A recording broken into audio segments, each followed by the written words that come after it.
listening to Let's Talk Sustainable Business. Hi, my name is Barbara Mendes-Jorge, and I'm a sustainability communications expert based in Brussels, Belgium. It's a pleasure to welcome you to this edition of Let's Talk Sustainable Business, a series brought to you by the Conference Board. Today is the first of a two-part conversation with Cara Fulcher, Director of Sustainability North America at Michelin. Cara has been part of the Michelin team since 2015, working in both regional and worldwide functions. Cara started her career as a historian and taught at university level. She holds a PhD from Princeton University and an MBA from Clemson University. After pivoting into the corporate world, Cara has gone through training in big data analytics and in sustainability, and she also previously worked at Logic Technology Inc. After many moves across the US and Western Europe, Cara now calls Greenville, South Carolina, home. This week's theme is New Sustainability Approaches for a Traditional Industry. Michelin was founded in 1889. It's a household brand name and the second largest tyre manufacturer in the world. Michelin is also well known for its red and green travel guides, road maps, and the Michelin stars handed out by its red guides to exceptional restaurants worldwide. Tyres are a very important safety component for cars and trucks, but they have a substantial impact. Imperial College London has estimated that trucks emit 6 million tonnes of tyre wear particles every year. This is transportation detritus that goes into the air, land, and water. And in the EU alone, around 300 million used car and truck tyres are discarded each year. Despite soaring rubber prices, fewer than 13% are reused or recycled. Tyre companies like Michelin are increasingly acknowledging their multifaceted impact and prioritizing more sustainable practices. For example, businesses are increasingly optimizing tyres efficiency to minimize fuel consumption, are adopting greener production processes, and using more renewable materials, including those from the chemical recycling of tyres. Acknowledging this reality, Florent Ménégot, president of the Michelin Group, says, "No development project can be imagined without considering all its economic, social, and environmental impacts. Similarly, no single player can meet the collective challenges facing the world. Michelin's all-sustainable approach exemplifies this multifaceted need for collaboration, which has become essential between all stakeholders for the benefit of civil society as a whole." So with this quote in mind, I'd like to welcome you, Cara. I'm looking forward to talking to you about Michelin's sustainability journey over the years, initiatives such as your internal carbon pricing scheme, and your views on climate policy. Hello, Barbara. It's a delight to be with you today. Thank you for joining us. To get started, could I ask you to outline a bit more about your role at Michelin? Sure. So I sit in one of our operating territories and I'm responsible for our activities across what we call North America, so really the United States and Canada. I have an internally and an externally facing role where I collaborate with the teams on the ground here that are executing the strategy and help them solve problems as they look to the future beyond their operational time frame to get those solutions in place that will be necessary as we reach those points in time. So there's a lot to be solved here, and teams are busy getting products out the door on a day-to-day basis. So they need some help a lot of times connecting with the external environment and finding those novel solutions to the things that we face. In addition to that, I have a commercial. I interface with our commercial team and engage with customers as they start out on their sustainability journeys and the role that we can play with them. So yeah, as you've worked in Michelin for almost 10 years, how have you found attitudes and conversations about sustainability evolving over the years? So it's quite interesting how far we've come in just the last, say, 2 years that I've been in this role full time, but over the longer time span as well. It wasn't long ago I was digging through some old files and I came across what we called at that time our Performance and Responsibility Charter that was published in 2005. And already in 2005, we had a document that was talking about things that weren't even new in 2005. So at that point, we already had more than a decade of experience with what we referred to as our energy tire that had come onto the market in the early 1990s and was really a step change in terms of the fuel economy associated with the tire. So one of the items that you mentioned in your introduction, Barbara. And we were also already talking at that time about the footprint of our industrial activities and had an index of a set of different indicators to monitor and measure the performance of our industrial sites. So that goes back to 2005. So we were on our way when I think all of us saw a lot of change in the environment in 2015. Right, it's been not even a decade since we got the Sustainable Development Goals from the United Nations, the Paris Accord with 1.5 degrees Celsius temperature change, and so that really began to drive such a focus around the climate in the conversation that was a bit narrower than where we had started, but obviously we all understand the importance of that. It was about the same time around 2015 that we were also getting quite focused on the importance of tropical forests where natural rubber is produced. And so it was in 2015 that we already made a public commitment around zero deforestation. We were the first tire manufacturer to do that. And so it was really these two trends then, climate really taking a lead in many business conversations, especially outside of the company, that dovetailing inside of the company, and I think more broadly in society, this concern about tropical deforestation. And so we've been moving both of those at the same time and move forward then to the beginning of this decade when we've really crystallized our focus in our language internally and externally, drawing on the legacy of ideas like the triple bottom line from the 1980s. And we talk about our all sustainable approach, which mimics those long ago concepts of balancing our economic performance along with concern for the environment and for society at large. And these three pillars, we like to use the alliterative people, profit, and planet, of course, are interdependent, and they're all necessary for any of them really to be enduring over the long term. So these reinforce our ambitions to 2030 and beyond. We have articulated an articulated vision for 2050. So lots to do. Keeps us busy. Lots to do indeed, it sounds like. Could you expand on the way that Michelin's overall sustainability approach is divided into people, profit, and planet? What do each of those pillars mean to you?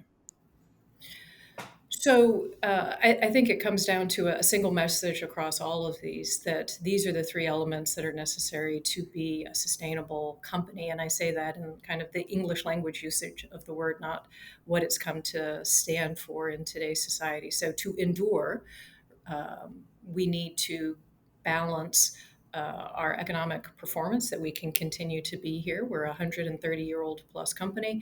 We'd like to be here for many more decades to come. But to do that, we have to be responsible with respect to the people inside of the company, as well as along our value chain and in our communities, not to mention, of course, our customers. And at the same time, we have to be mindful about the functioning of the environmental world around us. So we need really a stable and functional society, as well as a stable and functional environmental world.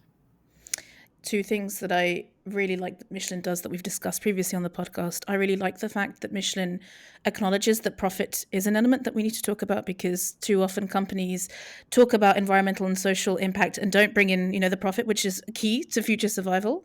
So I think that's a much more honest way of talking about sustainability. And also the fact that you talk about the future, and that's centered so much because, again, we've talked about when one of the issues of kind of bad sustainability communications or greenwashing is that statements can be too bland and companies don't create and communicate on a vision for the future. So I think that's very positive that Michelin is doing this. What are some of the environmental projects that you're focusing on at the moment?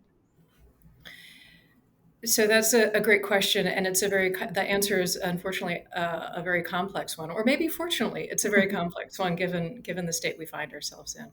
So certainly, I mentioned before our energy tire back to the early 1990s, and so you can say that we start with decarbonization, and that includes then, of course, the energy transition both internally and externally. So we have SBTI validated targets across our own operations and our value chain that are aligned with the 1.5-degree pathway. In our value chain, we're especially focused first on our raw materials. So bear in mind that although people think about rubber when they think about tires, there are over 200 ingredients in what is really a flexible composite that creates the tire. So a very complex piece of engineered materials. And then two, we also focus on the logistics of this product because it is deployed in really every form of modern mobility, or nearly every form of modern mobility that enables the movement of people and goods, not only around the world, but even beyond in some cases. So we have a contract, we have an engagement with NASA. Mhm. So we start with decarbonization, but that concern about the forest strike comes down to our concern about being good stewards of the materials that we use, and we deploy this concept of material stewardship really around the full circle of the circular economy, starting with the design, minimizing resource deployment, ensuring long-lasting performance, and then we move on to think about remanufacturing where that can be done safely. As you mentioned, first and foremost, the tires for the safety of the vehicle and its passengers. So all of this design in the outset drives responsible stewardship before we get to this question of recycling, where we do have a variety of initiatives chipping away at this really big challenge about what we do with that complex, highly engineered piece of material. So we have a variety of public engagements, especially in Europe, as well as engagements with innovative technologies, again, to chip away at that challenge. So we're doing all of this while we're working to transition those more than 200 ingredients from their traditional feedstocks to feedstocks that are renewable, so renewable on the human timescale, or recycled. All of this while conducting life cycle assessments at each evolution to make sure that we're making changes that actually matter. Right? It's easy to engage in a lot of activity that may or may not actually have benefit. It's a complex space, and it's hard to know if you're not really doing the due diligence behind your changes to make sure that they're getting you where you intended to go. So we have teams working on that regularly. So that brings me then to the topic of biodiversity, really the third pillar within our environmental activity: decarbonization, material stewardship, and biodiversity. So protecting plants and animals and their habitats. This has been really formalized through a commitment to a small nonprofit called Act for Nature International, with commitments to 2030. And these are most visible to our employees with biodiversity management plans and actions for all of our industrial sites. And that will be rolling by 2030. So we're moving forward on that right now. But biodiversity, just one more bit because this is important. Thanks, Barbara. As I mentioned before, we really are concerned with natural rubber production, and we see that manifested going back many years to our involvement in the foundation of the Global Platform for Sustainable Natural Rubber back in 2018. Our role being the first tire producer to support the inclusion of natural rubber in the European regulation for deforestation-free products. Thank you for already bringing EU policy into the conversation, which we always enjoy on this podcast. But yeah, before talking to you, I had no idea that a tire would have so many different components, 200 ingredients. And I guess the challenge is what makes a renewable feedstock and a renewable material, because very often, for example, if you're seeking bio-based materials, that could come with other issues of competing with food. It must be a lot of trial and testing and piloting at Michelin. There's a tremendous amount of innovation going on there, and as you rightly point out, it has to be thought through very carefully. We don't want, as you say, we don't want those materials to come at the expense of people's society's access to foodstuffs.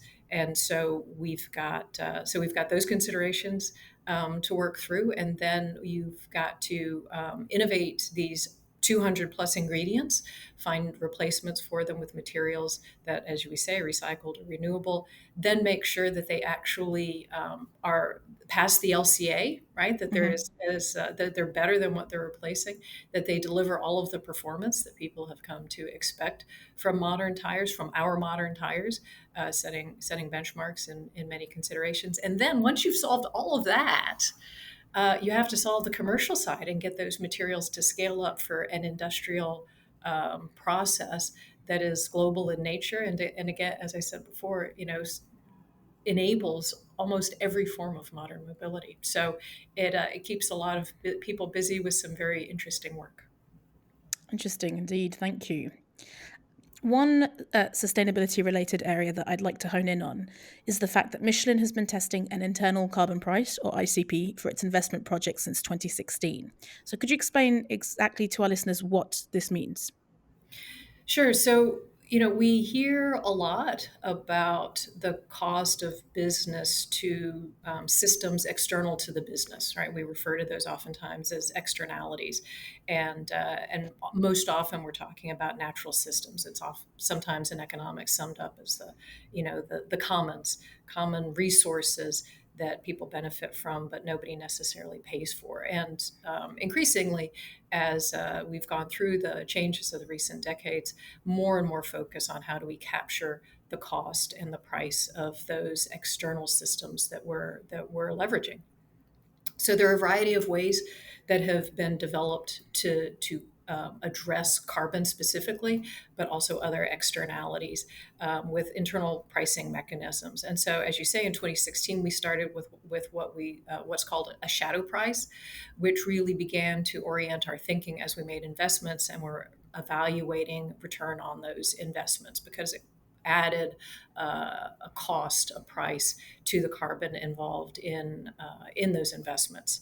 Beyond a shadow price, a company can also include the cost of the externality in its accounting. So that would show up actually, say, in its public financial reporting, and this is a fairly mature concept, not often put into practice, but it's fairly mature. And in fact, we include that in our public facing reporting, the cost of carbon as well as water. Beyond that, there is a third form, which is really an internal fee on carbon, which creates then a fund, if you will. It leverages the notion that the polluter inside of the company will pay, creating a fund of money, a tax base that then allows projects to reduce carbon to be paid for internally, both inside and outside corporations. This last concept, I think, is least commonly practiced, and certainly we haven't gone there either. It's very interesting. And if I understand correctly, you started at 50 euros per ton, but you're now at 200.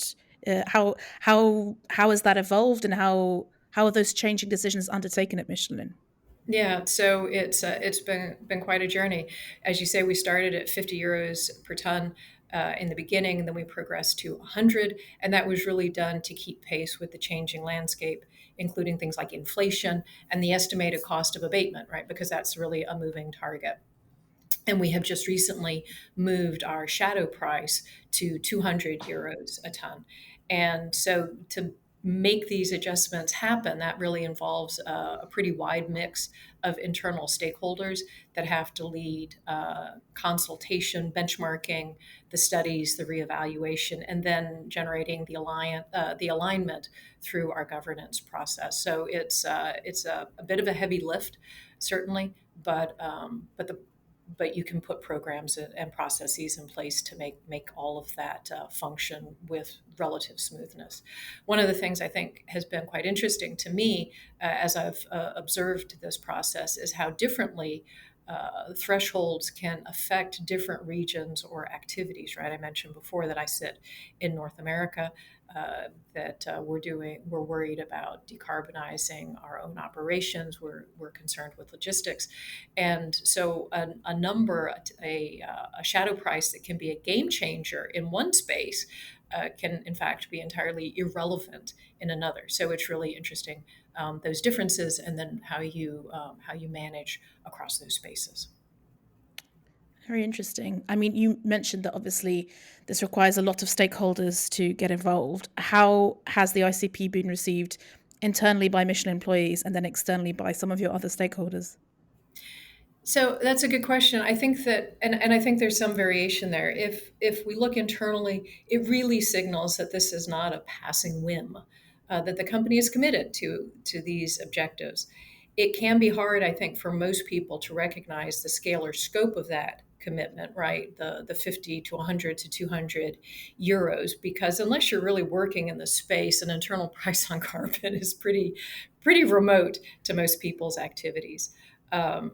I think in terms of the nuts and bolts of daily activity, a price on carbon really helps get the question on the table in a language that meets business leaders and actors where they are. And so it accelerates their ability to engage in the conversation without a lot of study or pre-work to really move into the space. And so it gives actors across the domains internally a common metric, a common point of reference.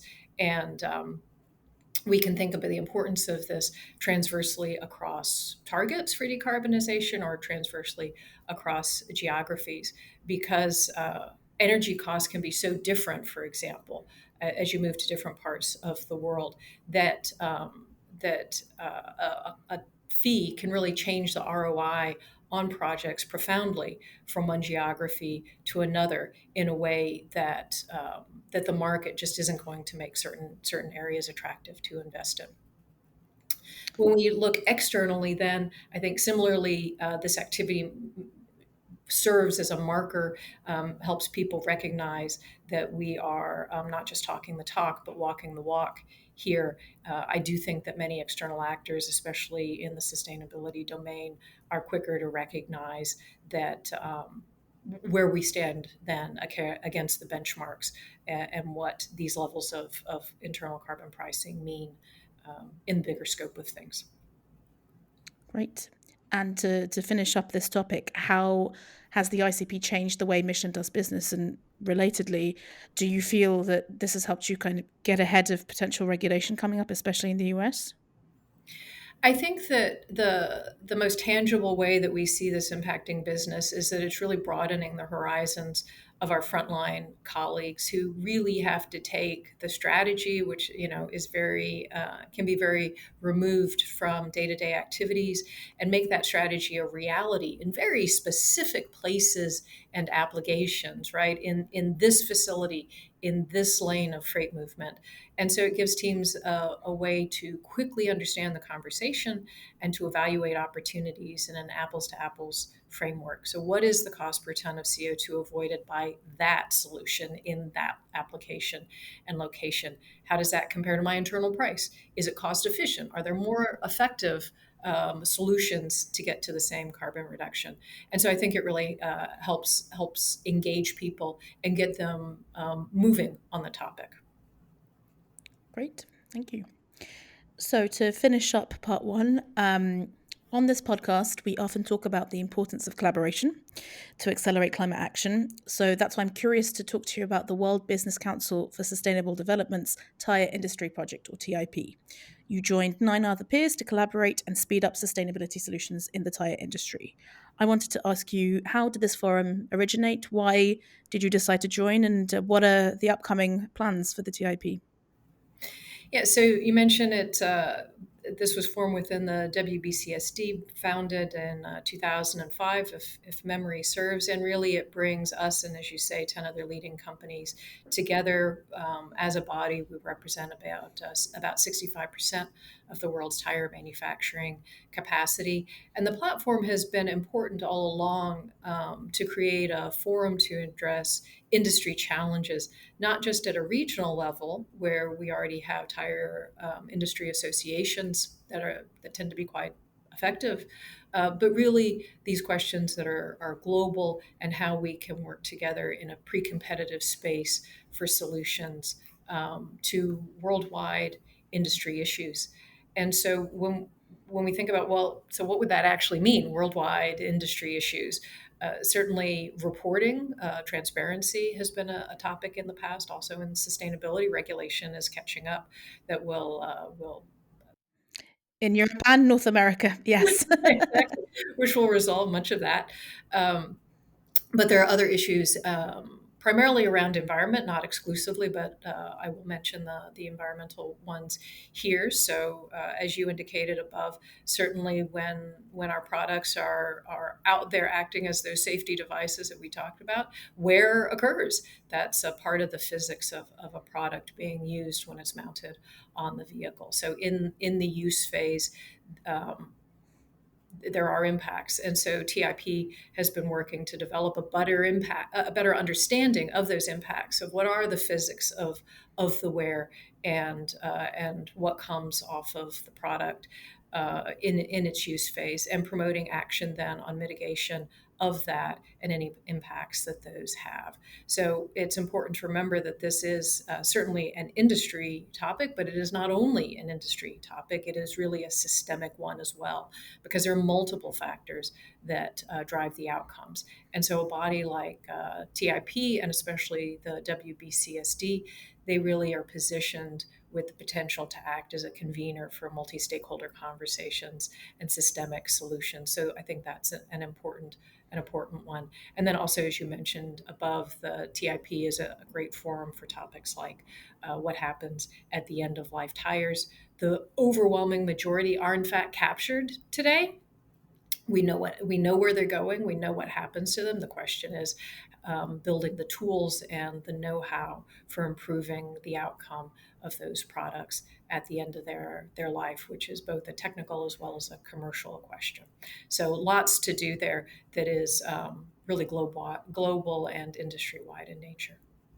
Sounds like a very positive space for collaboration and innovation from perhaps companies that traditionally would just see each other as competitors. So it sounds very good that you're able to have the space, that WBCSD provides the space for you to come together. It's an important forum. Well, thank you very much, Cara, for joining us today. This is the first of a 2-part episode, so join us next time for part 2. And thanks to our listeners. If you enjoyed this episode, please remember to subscribe to this podcast series and explore the entire catalogue of podcast programming from the Conference Board by visiting our website at tcb.org/podcasts. See you next time. That was Let's Talk Sustainable Business.